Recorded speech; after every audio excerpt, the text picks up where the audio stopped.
கோவை செட்டிப்பாளையம் பகுதியில் கரி Motors speedway பந்தய தளத்தில் கேடிஎம் மோட்டார்ஸ் நடத்தும் 2வது தேசிய அளவிலான மோட்டார் பந்தய போட்டிகளில் சீறி பாய்ந்த பைக் வீரர்கள். கோவை செட்டிப்பாளையம் பகுதியில் உள்ள கரி மோட்டார்ஸ் ஸ்பீட்வே பந்தய தளத்தில் கேடிஎம் மோட்டார்ஸ் நடத்தும் 2வது தேசிய அளவிலான மோட்டார் பந்தய போட்டிகள் இன்று துவங்கியது. இதில் பல்வேறு வீரர்கள் கேடிஎம் பைக்கில் பந்தய தளத்தில் தங்களது திறன்களை வெளிப்படுத்தினர். முன்னதாக பாதுகாப்பான முறையில் இருசக்கர வாகனத்தை இயக்குவது எப்படி என அவர்களுக்கு பயிற்சியும் அளிக்கப்பட்டது.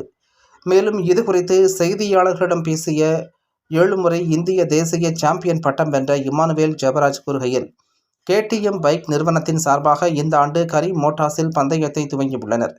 கடந்த ஆண்டு 8 பிரிவுகளாக நடத்தப்பட்டு அதில் வெற்றியடைந்ததை தொடர்ந்து இந்த ஆண்டு 4 ஜோன்களாக பிரித்து சீசன் 2 நடைபெற்று வருகிறது. இதில் செலக்ட் ஆகும் 15 நபர்கள் மற்றும் 4 குழுவாக 60 பேர் தேர்வு செய்யப்பட்டு போட்டிகளில் கலந்து கொள்வார்கள் என்று தெரிவித்தார். குறிப்பாக கேடிஎம் வாடிக்கையாளர்கள் பாதுகாப்பான முறையில் எப்படி மோட்டார் பந்தயத்தில் கலந்து கொள்வது, பொதுவான விதிமுறைகள், பெண்களுக்கு ஆண்களுக்கு தனியாகவும் பயிற்சி கொடுத்து வருகிறோம். டெல்லி, கொல்கத்தா, மும்பை பகுதிகளில் செலக்ஷன் நடைபெறும். மே மாதம் கோவையில் இறுதிப் போட்டிகள் நடைபெறும் என தெரிவித்தார். இன்று நடைபெற்ற பயிற்சியின் போது இருசக்கர வாகனத்தை அதிவேகமாக இயக்கி தங்கள் திறமையை வீரர்கள் வெளிப்படுத்தி முதல் சுற்றுக்குள் நுழைந்தனர் என்பது குறிப்பிடத்தக்கது. கேடிஎம் இந்த வருஷம் கரியில் ஆரம்பிக்கிறாங்க. கரி ட்ராக் கோயம்புத்தூரில் சீசன் 2 ஆரம்பிச்சிருக்காங்க. போன வருஷம் இங்கே ஒரு செலெக்ஷன் நடந்தது. போன வருஷம் 8 சிட்டி நடந்தது. இந்த வருஷம் ஜோனலாக பிரித்து 4 ஜோன் நடத்துகிறாங்க.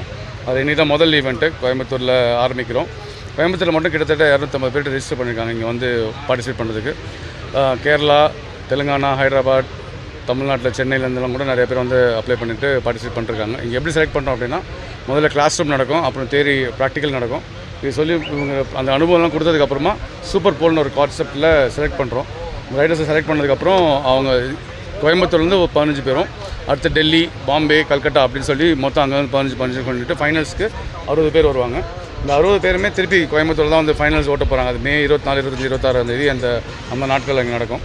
கேடிஎம் வந்து ஒரு பயணியராக இந்த ப்ரோக்ராம் பண்ணிகிட்ருக்காங்க. யாரும் பண்ணாதது. கேடிஎம்முடைய ரீசன் என்னென்னா, கஸ்டமருக்கு இந்த சான்ஸ் ஒன்று கொடுக்கணும்னு சொல்லிட்டு ஒரு சேஃபான என்வாயர்மெண்ட்டில் எப்படி ரேஸ் பண்ணலாம் அப்படின்னு சொல்லிட்டு அவங்களே லெதரு, பூட்டு எல்லாமே அவங்களே கொடுத்துட்றாங்க.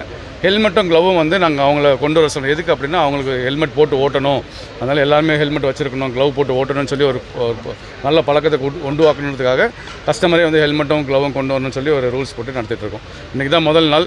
இன்றைக்கி மட்டும் 80 பேர் ஓட்டுறாங்க. இது காலையில் ஒரு செஷன், மத்தியானம் ஒரு செஷன் இருக்கும். இந்த செஷனுக்குள்ளே 3 பேட்சாக பிரித்து ஒரு பேட்சுக்கும் ட்ரைனிங் கொடுத்துட்ருக்கோம். இதுதான் இன்றைக்கி நடந்துகிட்ருக்கீங்க. என்னுடைய பேர் இமானுவேல் ஜெபராஜ். நான் 7 டைம்ஸ் இந்திய நேஷ்னல் சாம்பியன் பைக் ரேசிங்கில். நான் ஒரு கிட்டத்தட்ட 12 வருஷமாக கேடிஎம் கூட ட்ராவல் பண்ணுறேன். இந்த ஈவெண்ட்லாம் பண்ணிகிட்ருக்கேன்.